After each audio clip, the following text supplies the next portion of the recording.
When discussing if the colonies will make peace with Great Britain or declare independence early in 1776, Jonathan Dixon Sargent stated, "The grand difficulty here is that people seem to expect Congress should take the first step by declaring independence," as they phrased it.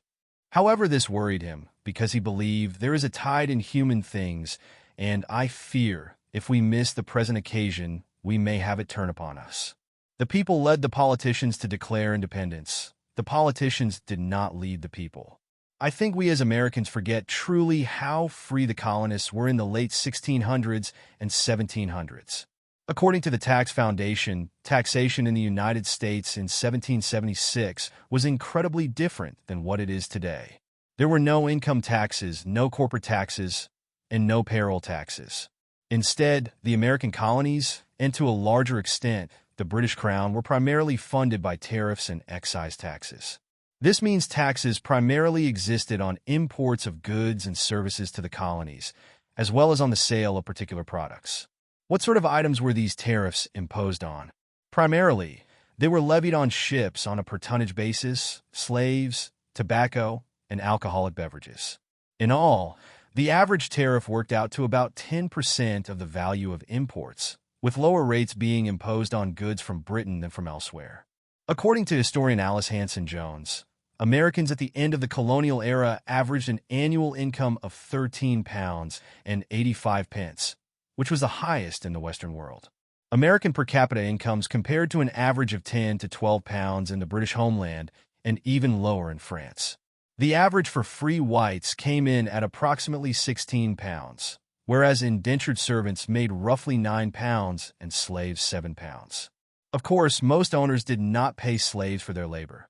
Their income is determined by the market value of the clothing, food, and shelter they receive from their owners. When considering only free whites, the South stood as the richest region, with an approximate annual income of approximately £18, followed by the Mid-Atlantic £16 and 55 pence, and then New England £12 and 80 pence. However, when counting the entire population, the Mid-Atlantic came out on top at £15 and 79 pence, followed by the South at £13 and 63 pence, and then New England at £12 and 61 pence. Abundant natural resources, high wages, and cheap land contributed greatly to Americans' high standards of living. I have not yet seen any obstructions or issues when starting a business back then either. As far as I could tell, you just moved to a town or place, and if you had the tools, equipment, knowledge, or skills, you were able to just set up a business. No regulations or hurdles to jump through. The real only limitation to starting a business in a town was the town already had one or more and couldn't support so many of the same business. This happened for many siblings, as if your dad was a shoemaker, and say both sons learned the trade as well. There wasn't enough demand for 2 or 3 shoemakers in town, and so one would move to another town or place that had a need for a shoemaker. Everyone took responsibility for their town. In terms of everyone was a fireman who helped if emergencies happened. There were groups such as church groups, work groups, and social organizations. There was no police force. Everyone was responsible for everything that happened in the town. Benjamin Franklin was famous for starting the first fire department in Philadelphia. It was a group of volunteers who used their own money and donations to help with supplies and equipment. Schools, trade, local elections, everything you can think of was done locally. You had to work together. You had no other choice. The British Crown and Parliament was at the earliest 6 months away. It would take 6 to 8 weeks to get news to England. They would have to wade through their administration process, make a decision, and then another 6 to 8 weeks back to the Americas with a decision. The local people just were so used to making decisions by themselves, as that was just what they did by default. Having that sense of autonomy gave them a sense of community and responsibility that was mostly unheard of in Europe at the time. It is why the colonists revolted so hard over the Sugar Act, Stamp Act, Townshend Act, and others. The colonists in America have been ruling themselves for multiple generations. They saw themselves as free British subjects and carried themselves as such. The colonists always having a say in their local governments, being leaders in their communities, being in leadership roles in social groups, did not take fondly to having no say in their taxation and laws being passed over them.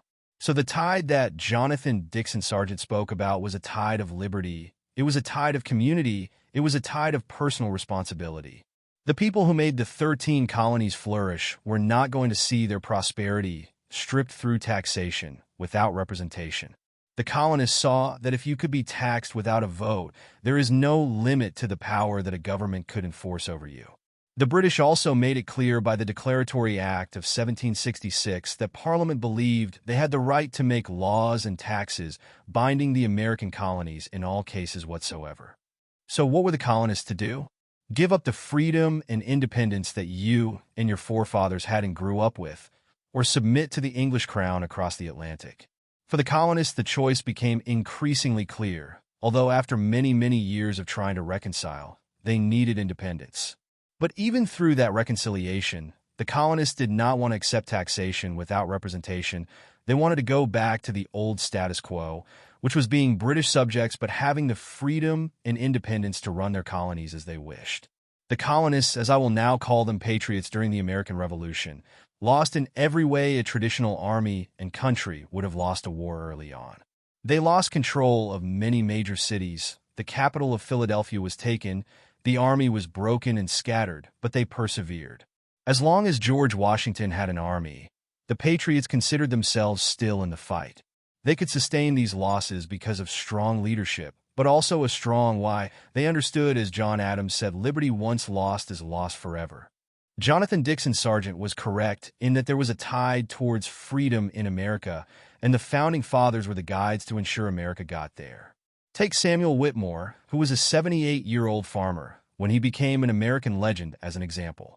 Samuel had been a leader in his town and fought on the political side of things in advance of freedom and opposing the laws the British were imposing on the then colonies, from the Stamp Act to the Tea Act, among others. He was a member of the Committee of Correspondence and of his local town government, being elected to the Massachusetts Committee of Convention. The battles of Lexington and Concord in April 1775 is what led to Whitmore being as famous as he is. The British had to march from the city of Boston out into the more rural areas and wanted to seize not only stockpiles of guns, but also capture Samuel Adams and Paul Revere. Now, as we know, the famous battles of Lexington and Concord happened, where the British and the militia trade shots, and the American Revolution as we know it begins. Now, as this battle is going on, the British realize they have to retreat. In the retreat, every town has Minutemen, who join the fight and fire on the British as they pass through each town. Samuel Whitmore owns a farm on the route the British are taking for a retreat, so there are hundreds of British soldiers marching down the road, many already injured and dying. Whitmore, armed with a rifle and pistol, started to fire from a cover position on the marching British. He managed to kill 2, maybe 3 British soldiers before a detachment of British soldiers were sent to find Whitmore. When the British caught up with Whitmore, they shot him in the face, bayoneted him at least 6 times, and beat him over the head with their muskets. As this is more than enough to kill a man, the British had to have thought Whitmore was dead. But astonishingly, he was patched up by a doctor and lived another 18 years, and finally died at the age of 96. All of this was done without someone telling him what to do. Most of the Battle of Lexington and Concord was small units of locals fighting together. George Washington wasn't there. John Adams wasn't there. These were people who wanted liberty and were willing to fight the best army in the world to maintain it. But it also begs the question, what tide are we in? Looking back since the 1900s and the Woodrow Wilson administration, who started the 4th branch of government, the administrative state, we have been nudged towards total government control, with an ever-increasing federal state. And even where states make the decisions, the funds come from the federal government, so the states are still beholden to the federal government's regulations. Congress has been more than willing to let the executive branch create laws, make war, and create new regulations which circumvents the power of Congress. We elect the same people for decades as we watch the districts they represent crumble, as they get richer and move further from the districts they represent. From a government level, we are in the tide of the ever-increasing state, encroaching on our rights by the year, with a debt that, if not changed, will one day destroy us. For Americans and Westerners as a people today, are we in a tide where the people value liberty, virtue, and independence? Or are we in a tide where people value obedience, timidity, and selfishness? Are we in a tide where we value dissent? Are we in a tide where we value freedom of speech and rhetoric? I believe we are in the time where people don't want freedom or liberty. I think people like to claim they do, but would in any way move their lives towards that. My evidence for this is that since the 1900s, we have taken increased power by both parties and happily cheered along, as long as it was our side doing it. If we find ourselves in a tide, how can we change it? My view is by showing it's possible through history and doing my best to live a principled life. To be that example that people turn to be the person people want to be around in an emergency. To work hard, sacrifice for others, and depending on your stage of life, give as much as possible. But also to hope, don't lose hope. And lastly, as what happened before the War for Independence, to lead the politicians as they answer to us, not to have them lead us. The fight for freedom is rarely won, but it's worth striving towards.